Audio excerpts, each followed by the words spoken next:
Krishna Murari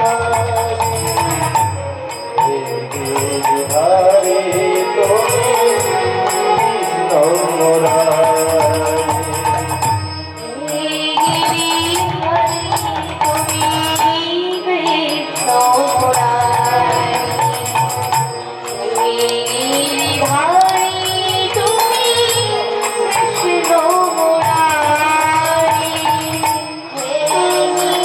Hari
বৈষ্ণবের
जय गौ जय जय राधेश्याम जय नित्यानंद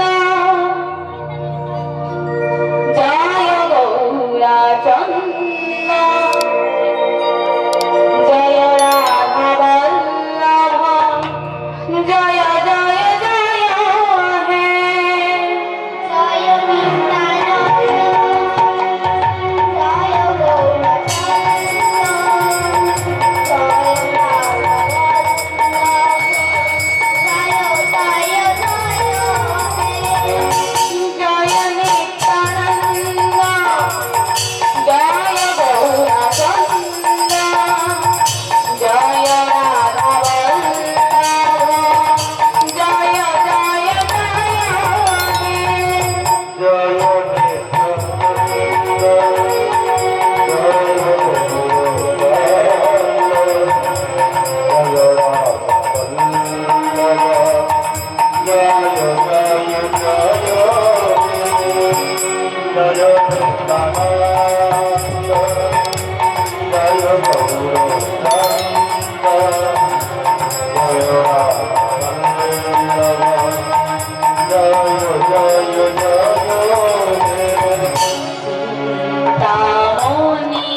আজকে উপস্থিত সকল বৈষ্ণব মণ্ডলী, ব্রাহ্মণ মণ্ডলী, মাতৃমণ্ডলী, পিতৃমণ্ডলী সবার চরণে এই অধম ছোট্ট কীর্তনিয়া থেকে কোটি কোটি দণ্ডবত প্রণাম জানাই।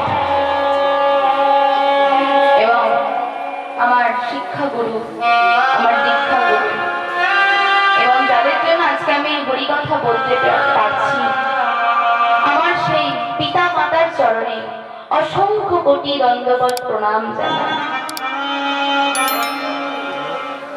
মাগো, জানি না আপনাদের মনে কতটা আনন্দ দিতে পারবো।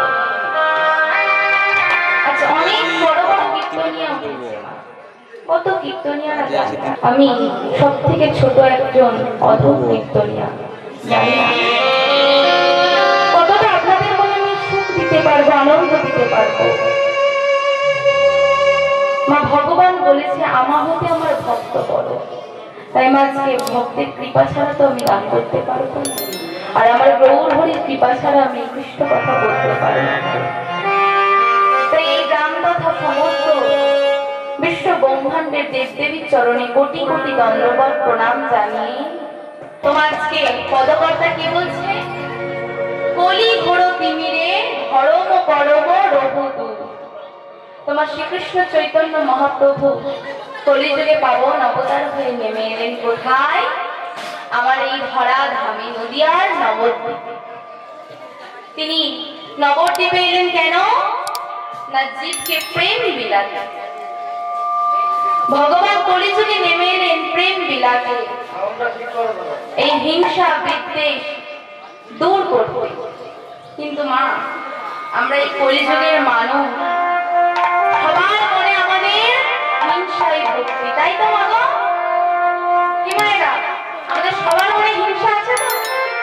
আমরা যদি কেউ বলি আমার মনে হিংসা নেই, সেই কথাটা কিন্তু মিথ্যে। হরি বল। তোমা, আমি যদি বলি আমার মনে হিংসা নেই, তাহলে সেই কথাটা মিথ্যে কথা, তাই তো? তোমা, আমাদের মনে হিংসা থাকবে না, অহংকার থাকবে না কখন? না যখন আমি নামটাকে আশ্রয় করতে পারবো। মাগো, এই কলিযুগে যদি আমরা নামটাকে না আশ্রয় করি, তাহলে ভগবানকে কিন্তু পাবো না। আর ভগবানকে পেলেও ভগবানকে আস্বাদন করতে পারবো না। কেন মাগো? সত্য যুগে, ত্রেতা যুগে আমার রাম এলেন। কি মা, ত্রেতা যুগে রাম এসেছিলেন তো? তোমা, সেই রামকে তো রাজা রাবণও দেখেছিল, শূর্পণখাও দেখেছিল। তারা কি ভগবানকে আস্বাদন করতে পেরেছিল? ও মায়ের, একটু আসতে, একটু আসতে, এত চেঁচামেচি করলে কীর্তন শোনা যায় না বাবা। তো মায়েরা, আমার রামকে দেখেছিল শূর্পণখা, রাজা রাবণ দেখেছিল। কি হলো? লাভটা কিছুই হলো, তাই তো? কিন্তু রামকে দেখলো ভক্ত বিভীষণ, ভক্ত হনুমান দেখলো। তারা রামকে আস্বাদন করতে পারলো। কেন? না ভগবানের নামটা যতক্ষণ না আমরা আস্বাদন করতে পারবো, ভগবানের স্বরূপটা আমরা চিনতে পারবো না। ভগবানের স্বরূপটা আমরা চিনতে পারবো না। তাই আজকে পদকর্তা বলছে, কলি ঘোর তিমিরে গড়াশাল জগদনে ধর্ম করম রঘুদূত। মানে যে ধর্ম, এই ধর্মটা কিন্তু বেশি জটিল না। ধর্মটাকে জটিল করেছি আমরা। ধর্মটা কিন্তু খুবই সোজা মা, ধর্মটা খুবই সোজা। যেমন দেখুন না, এখন বাড়িতে বাড়িতে সবাই ছেলে মেয়েদের জন্মদিন পালন করা হয়, হয়তো?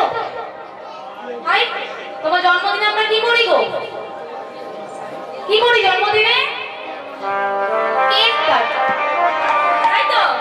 মোমবাতি জ্বালিয়ে এখন কেক কাটা হয়। তোমা, আমরা ধর্মটাকে কোথায় নিয়ে যাচ্ছি দেখুন। একটা জন্মদিন, শুভ দিন, আমরা সেদিন কি শেখাচ্ছি আমার ছেলে মেয়েদেরকে? কোনো জিনিস কাটতে শেখাচ্ছি, একটা আলোকে নেভাতে শেখাচ্ছি, তারপরে হাতটা বাড়িয়ে কিছু চাইতে শেখাচ্ছি আমার গিফটটা, তাই তো? আমরা চাইতে শেখাচ্ছি। তাহলে একটা শুভ দিনে আমার তো শেখানো উচিত ছিল যে আজকে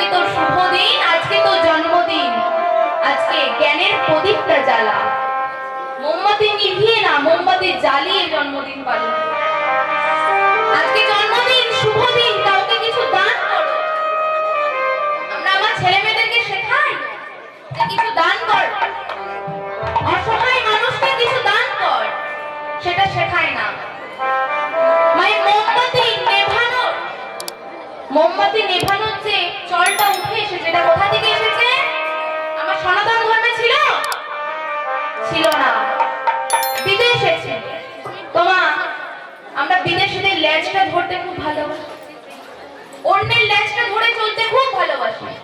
কিন্তু মা দেখুন, সেই বিদেশি, আপনারা মায়াপুর গেছেন? ও মায়েরা, মায়াপুর গেছেন? মায়াপুরে দেখবেন সেই বিদেশিরা কাপড় পরে হরিনাম সংকীর্তন করছে, আর আমরা কি করছি?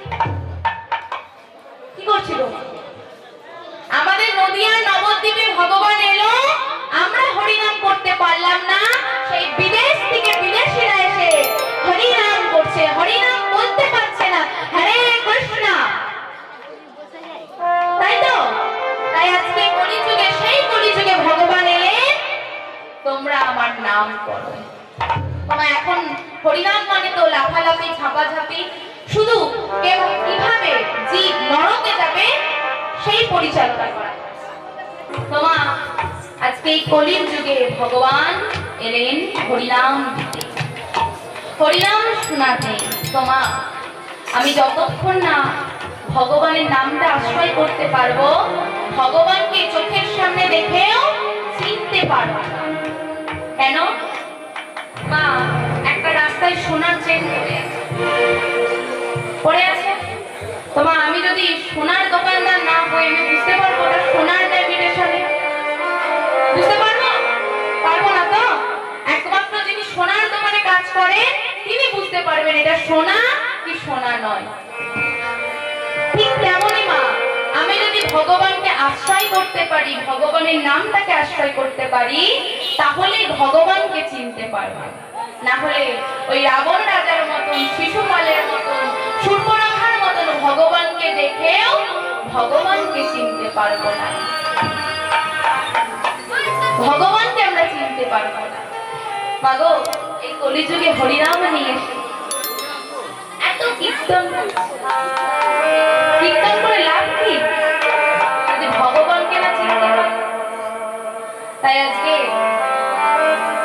আমার ভগবান শ্রীকৃষ্ণ শ্রী চৈতন্য মহাপ্রভু বলছেন, কলিযুগে দাঁড়িয়ে দাঁড়িয়ে গিয়ে বলছে, নাম বিলাচ্ছে। কি বলছে? হরি নাম করো ভাই, হরি নাম করো ভাই, হরি নাম করো ভাই, হরি নাম করো ভাই, হরি নাম করো ভাই, হরি নাম করো ভাই, হরি নাম করো ভাই, হরি নাম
চৈতন্য মহাপ্রভু এলেন আমার দাঁড়িয়ে দাঁড়িয়ে হরিনাম সংকীর্তন বিলাতে। তোমরা একবারও কি ভেবে দেখেছেন এই যে জগৎ সংসারে আমরা বাস করছি, ভগবান কি সুন্দর করে এই জগৎ সংসারটাকে সাজিয়েছে, কি সুন্দর করে সাজিয়েছে, তাই না? তাই আজকে ভগবান বলছে আমার নাম। আচ্ছা মা, আমরা যে সংসারের জন্য সারা দিন ধরে মাথার ঘাম পায়ে ফেলে এত খাটছি, সেই সংসার আমাদেরকে একদিন দেখবে তো? দেখবে না? সারাদিন সংসারের পিছনে মরছি, কিন্তু ভগবানের নাম করার কথা এখনো মনে থাকছে না। দিন শেষে যেদিন আপনার হাতটা পড়ে যাবে, পাটা পড়ে যাবে, আপনি কোনো কাজ করতে পারবেন না, সেদিন যেই সংসারের জন্য আপনি কাজ করেছেন সেই সংসার আপনাকে বারান্দায় ছুঁড়ে ফেলে দেবে। কিন্তু আপনি যদি ওই সংসারের কাজের মাধ্যমে ভগবানের চরণে যদি 10 মিনিট ভগবানের নাম করতে, তাহলে আজকে গৌরহরি বলছে আমি তোমাদের দায়িত্ব নই। তাই মা রবীন্দ্রনাথ ঠাকুর খুব সুন্দর একটা গান লিখেছেন, খুব সুন্দর একটা গান।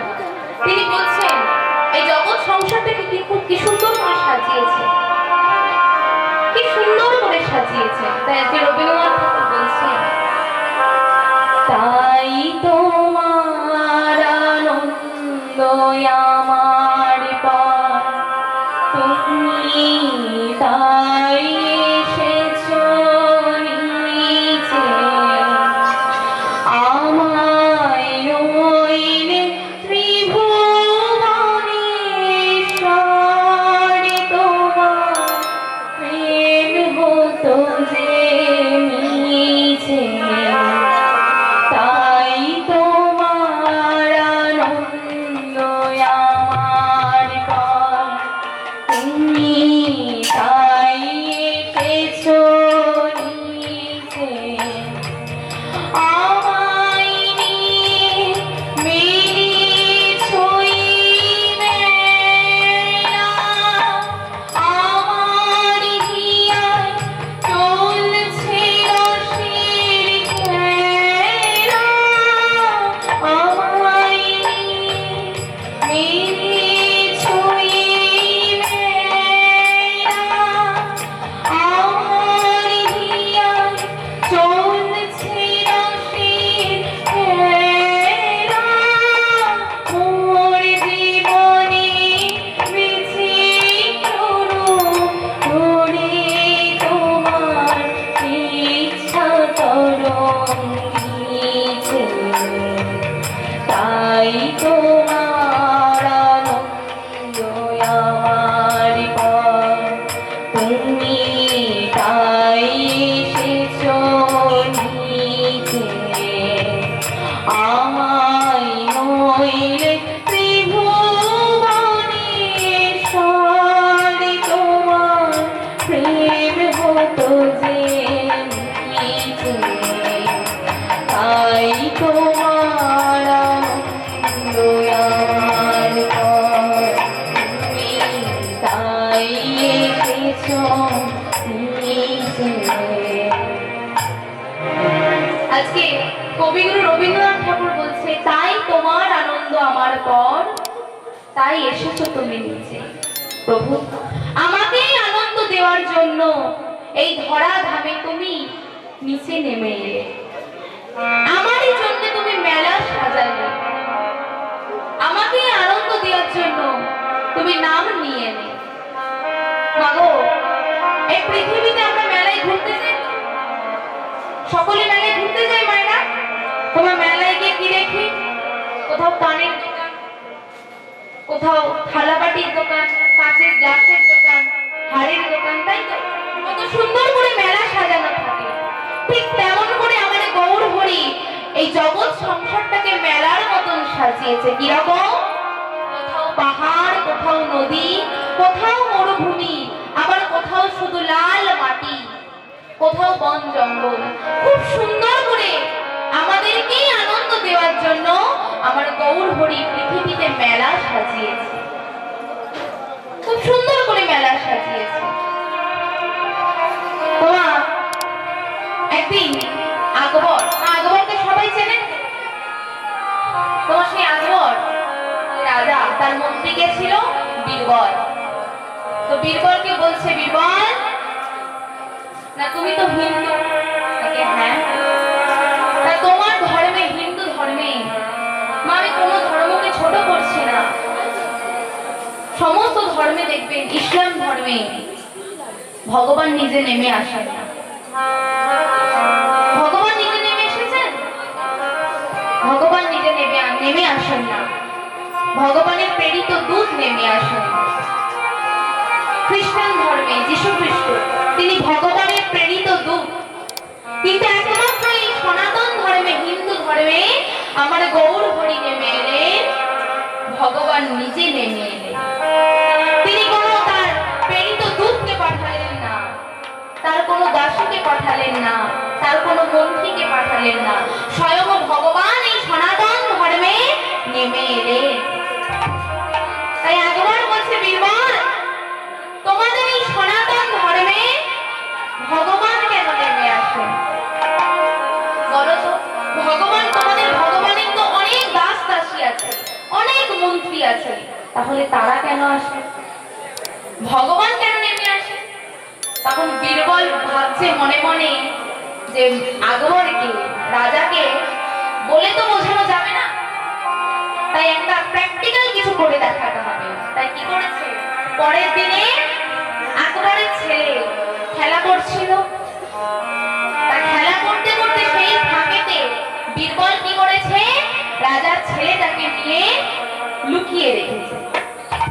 আর লুকিয়ে রেখে বলছে, রাজার ছেলেকে খুঁজে পাওয়া যাচ্ছে না, আর এদিকে আকবর চারিদিকে খুঁজছে যে আমার ছেলে কোথায় গেল, ছেলে কোথায় গেল।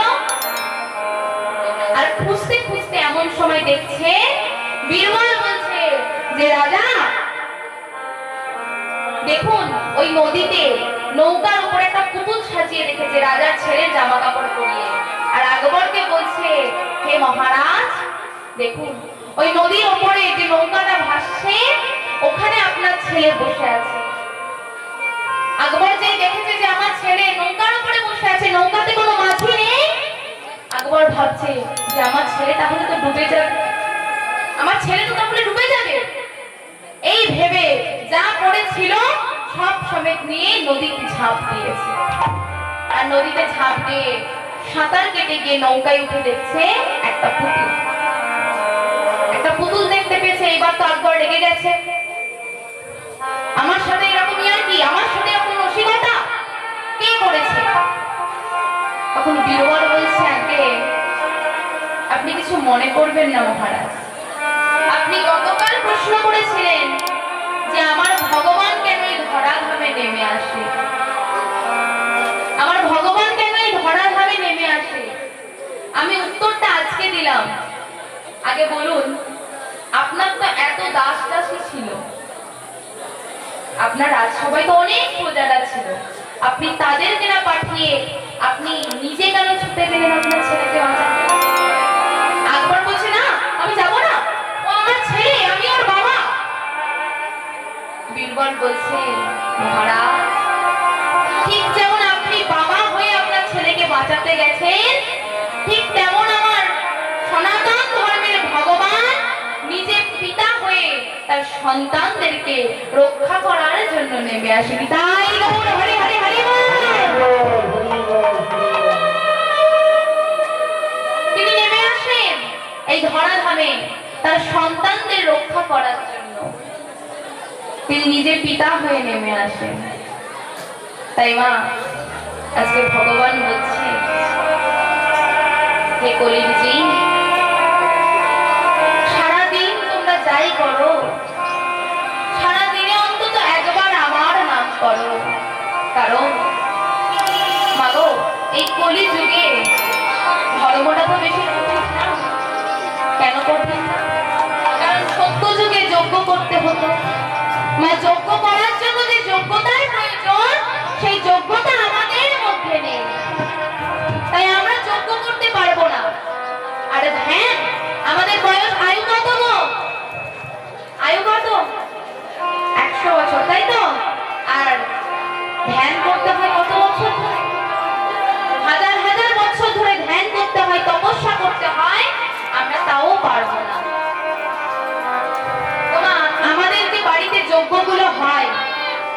যজ্ঞগুলো কিন্তু আমাদের করা উচিত না। কেন না, যজ্ঞ করতে গেলে যে যোগ্যতার প্রয়োজন সেই যোগ্যতাগুলো আমাদের থাকে না।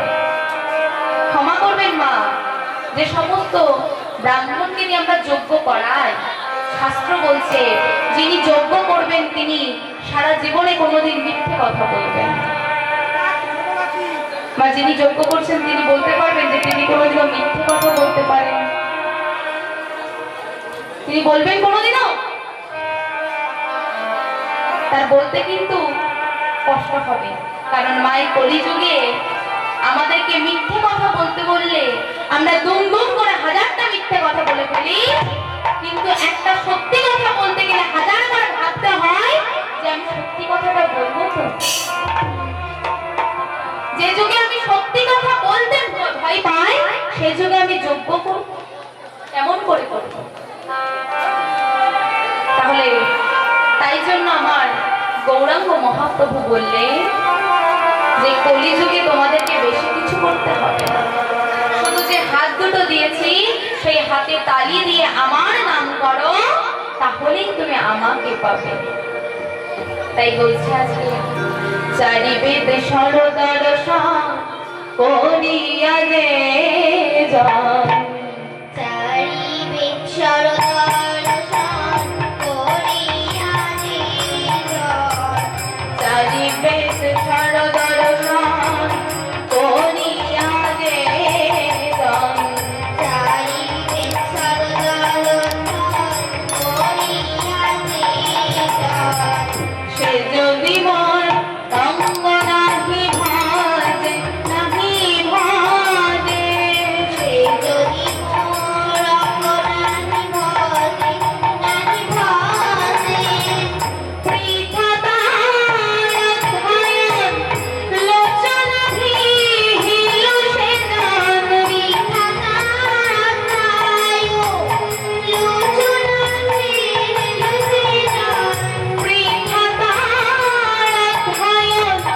লোচন ভিহিল সে জান, বৃথা তার অধ্যয়ন লোচন ভিহিল সে জান, দর্শনে অন্ধের কিবা কাজে কিবা কাজে, দর্শনে অন্ধে কিবা কাজে কিবা কাজে, বেদ বিদ্যাটুকু কিছু নাহি জানবো, আর বেদ বিদ্যাটুকু কিছু নাই জানত, বেদ বিদ্যাটুকু কিছু নাহি জানবো, আর বেদ বিদ্যাটুকু কিছু নাই জানত, সে যদি গৌরাঙ্গ করে সান, সঙ্গ করে সে যদি গৌরাঙ্গ করে সান, সে যদি গৌর করে আমার গৌর জানলে সব জানা হলো, গৌর গানে সব জানা হতো, গৌর জানলে সব জানা হলো, গৌর গানে সব জানা হতো, শাস্ত্র জানলে জানা হলো, গৌর জানলে সব জানা হলো, শাস্ত্র জানে জানা হলো, গৌর জানে জানা হলো, শাস্ত্র জানলে জানা হলো, গৌর জানলে সব জানা হলো, শাস্ত্র জানে জানা হলো, গৌর জানে জানা হলো, শাস্ত্র জানলে জানা হলো, গৌর জানলে সব জানা হলো, শাস্ত্র জানে জানা হলো, গৌর জানে জানা হলো, জানা হতো। আজ নয়নানন্দেতে ধ্যানে সেই কোষা কলি জানে, নয়নানন্দে ঘরে সে কোষা কলি জানে, আজ নয়নানন্দেতে ধ্যানে সেই কোষা কলি জানে, নয়নানন্দে ঘরে সে কোষা কলি জানে, নয়নানন্দেতে ধ্যানে সেই কোষা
তোমা আজকে ছোট্ট করে যে একজন ভক্তের কথা শুনবো, সেই ভক্তের নাম হলো ভক্ত গোকর্ণ।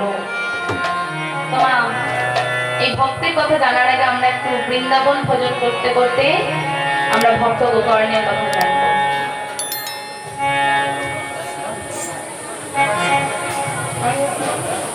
হরে কৃষ্ণ। তোমার সবাই মিলে বৃন্দাবন ভজন করবেন তো? এবার সবাই মিলে যদি বাহু তুলতে হবে একসাথে, একসাথে সবাই মিলে একসাথে করে করতাল দিয়ে দুটি বাহু তুলে আমরা ভগবানের গান করতে করতে একসাথে সবাই মিলে দুটো বাহু তুলুন, সবাই মিলে। যাদের হাত আছে তারাই কিন্তু শুধু দুটো বাহু তুলবে। হ্যাঁ, সবাই মিলে একসাথে দুটো বাহু তুলবো, পরে করতাল দিতে দিতে বলবো হরি নাম কৃষ্ণ নাম গে যা অবিরাম। হরি নাম কৃষ্ণ নাম গে যা অবিরাম। হরি নাম কৃষ্ণ নাম গে যা অবিরাম। হরি রাম কৃষ্ণ নাম গে যায় অবিরাম।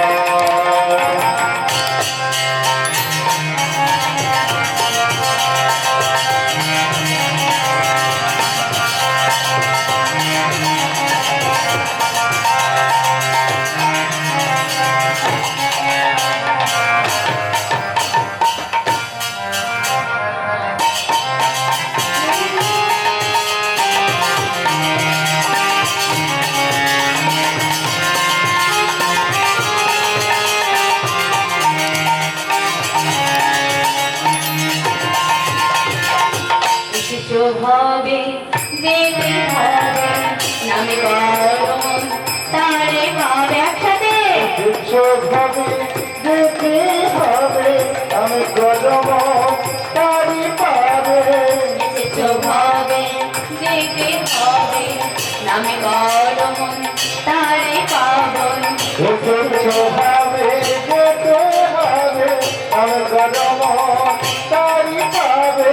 নিতাই গৌর রাধে শ্যাম নমঃ হরে কৃষ্ণ হরে রাম। নিতাই গৌর রাধে শ্যাম। কৃষ্ণ নাম গে যা অবিরাম। হরি নাম কৃষ্ণ নাম গে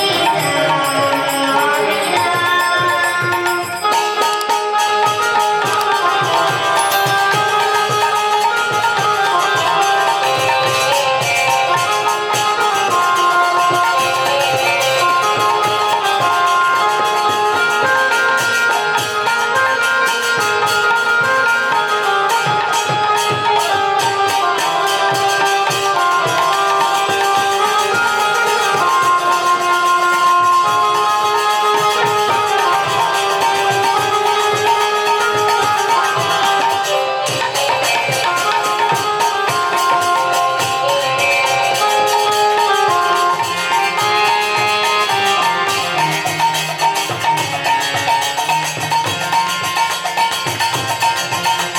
কৃষ্ণ নামে সূর্য সব মায়া হলো অন্ধকার, যার কিছু তাহা নাই মায়ার অধিকার। নামে সূর্য সম মায়ার বিরাট যা কৃষ্ণ তাহার মায়ার অধিকার। কৃষ্ণ নামে সূর্য সব মায়া হলো অন্ধকার, যার কিছু তাহা নাই মায়ার অধিকার। কৃষ্ণ নামে সূর্য সম মায়ার বিরাট যা কৃষ্ণ তাহার মায়ার অধিকার। এই সব মন তোমার জন্য, এসব মন তোমার জন্য। এই সব মন তোমার জন্য। নিতাই গৌর রাধে শ্যাম আমার হরে কৃষ্ণ হরে রাম। হরি নাম কৃষ্ণ নাম গে যা অবিরাম। হরি রাম কৃষ্ণ নাম গে যায় অবিরাম। তাই গো হরি হরি হরি বল।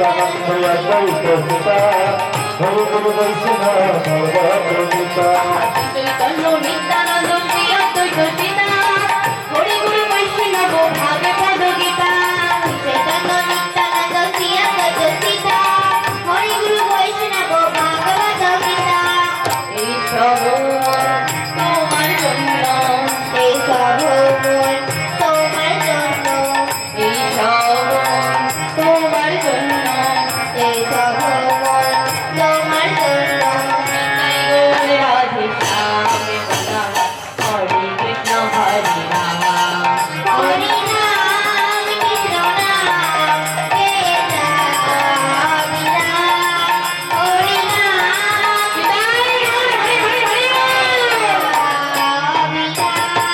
হরে হরে হরি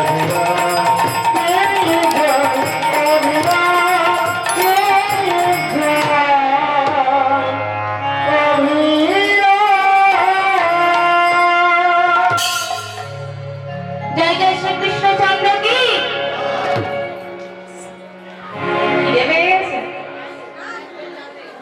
বসিয়েছে কান পর্যন্ত আওয়াজ আসছে না কেন গো মা? হ্যাঁ ও মায়েরা আওয়াজ আসবে সবাই এখানে বলো জয় জয় শ্রী কৃষ্ণচন্দ্র মহাপ্রভু কি একটু বাড়ি আরেকটু জোরে হবে জয় জয় রাধা রানী কি নিতাই গৌর প্রেমানন্দে তোমা আজকে যে ভক্তের কথা আমরা জানবো সেই ভক্তের নাম হচ্ছে গোকর্ণ তোমা যাদের মনে প্রশ্ন আছে যে আমরা হরিনাম শুনে কি করব এই গরমের মধ্যে বসে আছি এই ছেঁড়া চট কাদার মধ্যে বসে আছি কীর্তন শুনছি কি হবে তোমার তাদেরকে বলি যে আজকে এই ভক্তির কথার মাধ্যমে আপনি জানতে পারবেন যে কীর্তন করলে কি হয় তোমা যে ভক্তের নাম গোকর্ণ আপনাদের মনে প্রশ্ন হবে গো অর্থাৎ গরু কর্ণ অর্থাৎ কান বাস্তবিক সেটা গরুর কান যে ভক্তের কথা জানবো তার কানগুলো ছিল গরুর মতন তাই তার নাম হয়েছে ভক্ত গোকর্ণ আজকে আসুন সেই ভক্ত গোকর্ণের কথা জানবো তাই আজকে পদকর্তা বলছে আজ উত্তম নগর অতি মনোহর তুঙ্গভদ্রা নদীর তটে উত্তম নমন অতি মনোহর তুঙ্গভদ্রা নদীর তটে আমার উত্তম নগর অতি মনোহর তুঙ্গভদ্রা নদীর তটে আমার উত্তম নমন অতি মনোহর তুঙ্গভদ্রা নদীর তটে আমার আত্মবিকার হল হরিনাম সদা রটে গো হরিনাম সদা রটে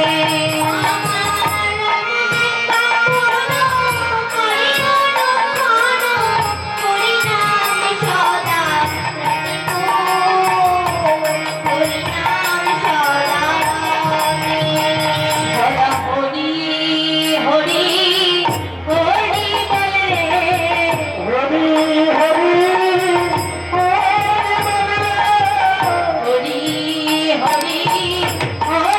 বলে হরি হরি হরি বলে আমি হেলে দোলে আমার ভাবি হেলে দোলে হাতি গোবিন্দ বলে হরি বলে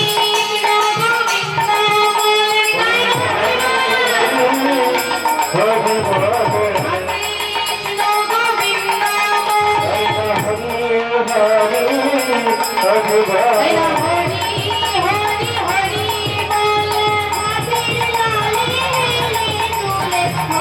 হরি হরি হরি বলে হরি হরি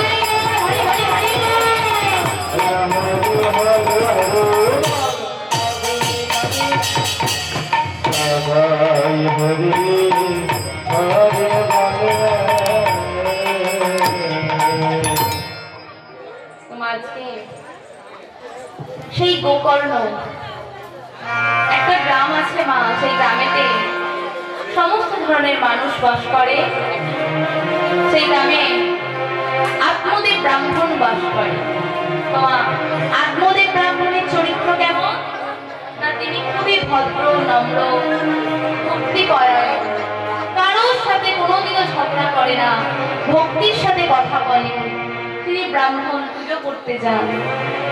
সে আত্মদেব বাড়িতে একটাই অভাব, তার মনে একটাই দুঃখ, তার বাড়িতে যে তুলসী বৃক্ষ আছে বেশি দিন বাঁচে না, প্রাপ্তি হয়ে যায়, মারা যায়। বাড়িতে অনেক গাছ আছে, কোনোদিন গাছে ফুল হয় না, ফল হয় না। ব্রাহ্মণ বাড়িতে গরু আছে, গাভী মাতা আছে, গাভী মাতার কোনোদিনও সন্তান হয় না। কেন না, আত্মদেব ব্রাহ্মণের নিজের কোনো সন্তান নেই।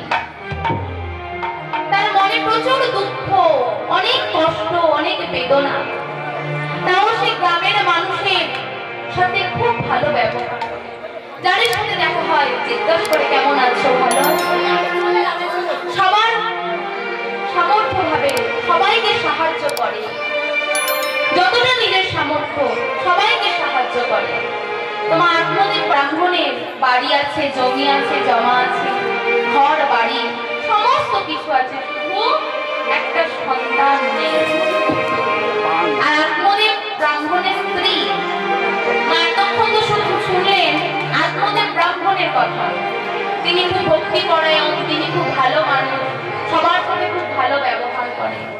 এবার শুনুন আত্মদেব ব্রাহ্মণের স্ত্রীর কথা। কেমন না, আত্মদেব ব্রাহ্মণের ঠিক বিপরীত। আত্মদেব ব্রাহ্মণের ঠিক বিপরীত। তার নামটা আবার আপনারা কোনোদিনও শোনেন না। তার নামটা হচ্ছে ধুন্দলি। নাম কি? ধুন্দলি। ধুন্দলি অর্থাৎ অন্ধকারের মায়া। অর্ধেক অন্ধকার, অর্ধেক আলো, ঠিক এই মাঝ বরাবর যে অবস্থানটা, এই ধুন্দলি কথার অর্থ হচ্ছে কিন্তু এইটা। মানে মা, আমি বাইরে দেখাচ্ছি যে আমি কৃষ্ণ ভজন করি, কিন্তু ভেতরে আমার কোনো ভক্তি নেই। এই মাঝে যে ব্যক্তি থাকে তারই দুর্গতি এইরকম। আমি নাস্তিক, কিন্তু আমি বাইরে দেখাচ্ছি আমি কীর্তন করি, আমি ভগবানকে সেবা করি। ধুন্দলি হচ্ছে এটা। যেমন মা দেখুন, রাস্তায় যদি একটা দড়ি পড়ে থাকে, আপনি সেই দড়িটাকে সাপ মনে করবেন কখন? কখন সাপ মনে করবেন না? দিনের বেলা নিশ্চয়ই মনে করবেন না, কারণ আমি দেখতে পাচ্ছেন যে এটা সাপ না তো দড়ি। আর রাত্রিবেলাও মনে হবে না, কারণ রাত্রিবেলা তো আপনি দেখতেই পাবেন না যেটা দড়ি না সাপ। কখন মনে হবে? এই দিন আর রাত্রির ঠিক মাঝখানটা হালকা হালকা অন্ধকার, ঠিক তখনই মনে হবে ওই দড়িটাকে সাপের মতো। তোমার সেই ধুন্দলি কি করে না, ধুন্দলি যখন ঝগড়া করে মা, ও বাড়ি চালে কাক বসে। ধুন্দলি যখন ঝগড়া করে বাড়ির চালে কাক বসে না। পাড়ায় কারোর সাথে বাকি নেই ঝগড়া করতে। কেউ কথা বলতে ভয় পায় ধুন্দলির সাথে। কলে জল আনতে গেলে সবাই আগে সরে যায়, বাবা ওকে ছেড়ে দে। মা দেখুন আত্মদেব ব্রাহ্মণ কিরকম আর তার স্ত্রী কিরকম। তোমার বিবাহ হয়ে গেছে, 14 বছর হয়ে গেছে।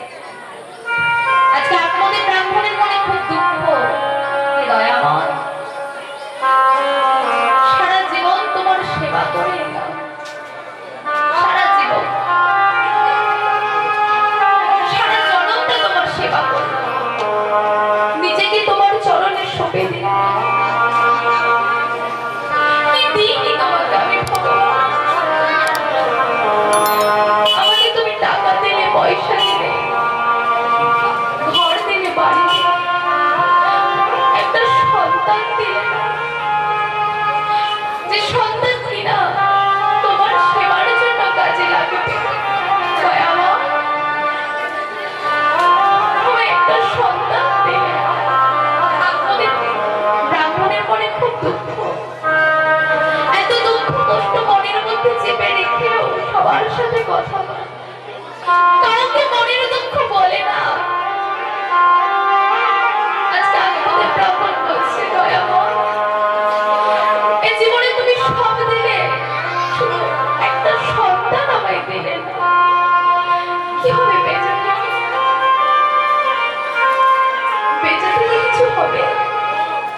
ভগবানের চরণে বসে কাঁদে আর বলে, দয়াময়, আমায় একটি পুত্র দাও হে দয়া, তোমার সেবার তরে। আমার একটি পুত্র দাও হে দয়া, তোমার সেবার তরে। আমায় একটি পুত্র দাও হে দয়া, তোমার সেবার তরে। আমার একটি পুত্র দাও হে দয়া, তোমার সেবার তরে। যেন প্রাণ ভরে ভজন করিতে পারি বাসনা মনে। যেন প্রাণ ভরে করতে পারি বাসনা মনে। আমায় একটি পুত্র দাও হে দয়া, তোমার সেবার তরে।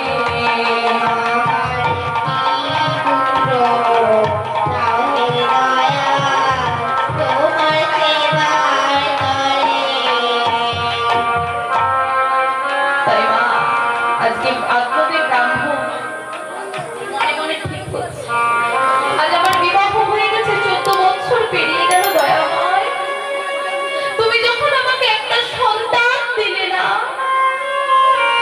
এই জীবন আমি আর রাখবো না, এই জীবন আমি আর রাখবো না। আমি এই সংসার পরিত্যাগ করে আমি আত্মহত্যা করতে চলে যাব। তাই আজকে আত্মদেব ব্রাহ্মণ কি করেছে, ঘর বাড়ি ছেড়ে জঙ্গলের দিকে ছুটে চলেছে আত্মহত্যা করবে বলে। জঙ্গলের কাছে গিয়ে জঙ্গলের মধ্যে প্রবেশ করে একটা বৃক্ষের তলায় বসেছে। বৃক্ষের তলায় বসে বসে ভাবছে যে আমি তো আত্মহত্যা করব, হয় জলে ঝাঁপ দেব, না হলে আমি গলায় দড়ি দেব। আর ঠিক এমন সময় একজন বৈষ্ণব ঠাকুর আসছে। ঠিক ওই সময় ওই পথ ধরে বৈষ্ণব ঠাকুর হেঁটে হেঁটে আসছে, সদা আনন্দ মনে ভগবানের নাম করতে করতে আসছে। কি বলছে? জপে যাও নামের মালা সর্বদাই অন্তরে। মায়েরা একসাথে, এখন থেকে একটু প্র্যাকটিস করতে হবে, হ্যাঁ? করতালি একসাথে। হরে কৃষ্ণ হরে কৃষ্ণ কৃষ্ণ কৃষ্ণ হরে হরে, হরে রাম রাম রাম হরে হরে। তাই না? জপে যাও নামের মালা, জপে যাও নামের মালা সর্বদয়া করে। হরে কৃষ্ণ কৃষ্ণ কৃষ্ণ হরে হরে, হরে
কেউ করে না গো।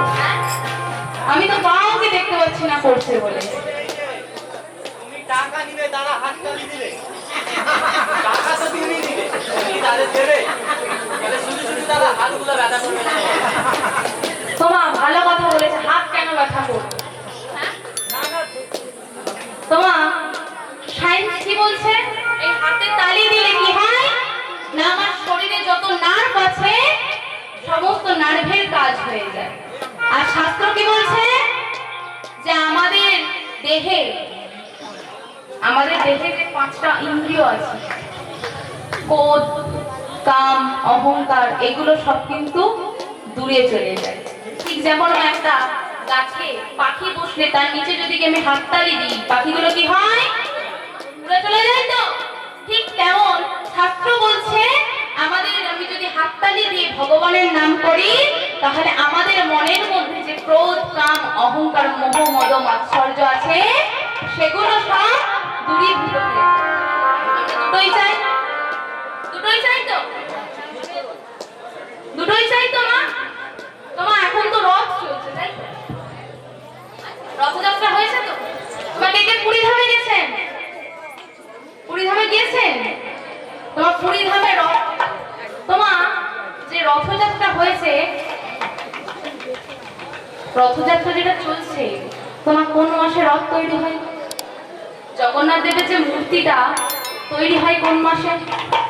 না, যে বছর আষাঢ় মাস মল মাস হয়, সেই বছর জগন্নাথ দেবের মূর্তিটা প্রতিষ্ঠিত হয়। মা, কি থেকে প্রতিষ্ঠিত হয় গো? নিম বৃক্ষ থেকে প্রতিষ্ঠিত হয়, তাই তো? তোমার যে সে নিম বৃক্ষ থেকে তো প্রতিষ্ঠিত হবে না।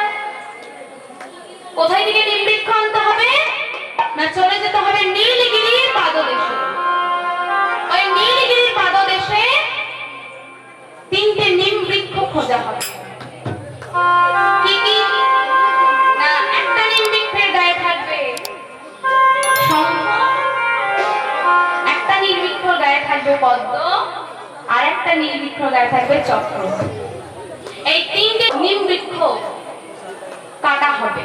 তার আগে মা নিম বৃক্ষগুলোকে পুজো করা হবে, কারণ ওই নিম বৃক্ষের ওপরে 3টে বিষধর সাপ নিম বৃক্ষগুলোকে পাহারা দেয়। ওই নিম বৃক্ষগুলোকে যে সর্পগুলো পাহারা দিচ্ছে, সেই সর্পগুলোকে তাড়িয়ে দেওয়ার জন্য নিম বৃক্ষটাকে পুজো করা হয়। আর একটা আশ্চর্যের বিষয় দেখুন মা, ওই নিম বৃক্ষ 3টেকে যখন পুজো করা হবে, ওই বিষধর সর্পগুলো এসে ওই নিম বৃক্ষে পুজো করা প্রসাদ খেয়ে চলে যাবে। তারপরে কি হবে? ওই 3টে নিম বৃক্ষকে কাটা হবে। কি দিয়ে?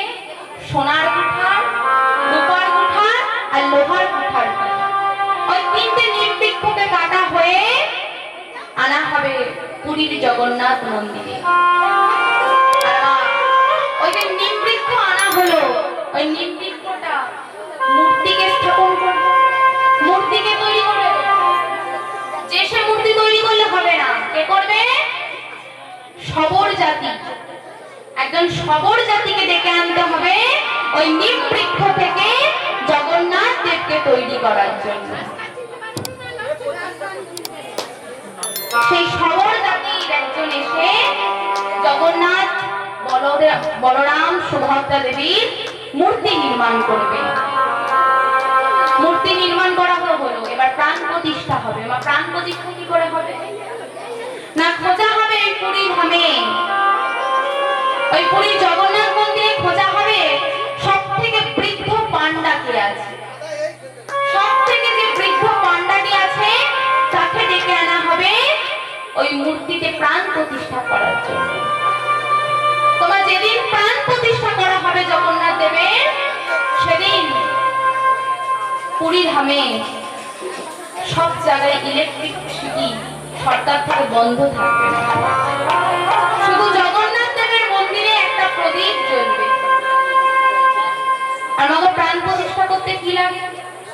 এত হোম যজ্ঞের প্রয়োজন হয় না। কি হয় না, ওই বৃদ্ধ পান্ডাটি আগের যে জগন্নাথ দেবের কাছে হাত জোড়ো করে প্রাণ ভিক্ষা চাইবে, হে জগন্নাথ দেব, তোমার ওই প্রাণটা দাও,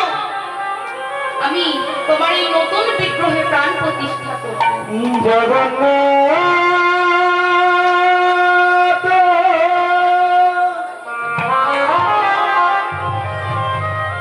জগন্নাথ স্বামী নারায়ণাথ চরণে ভবত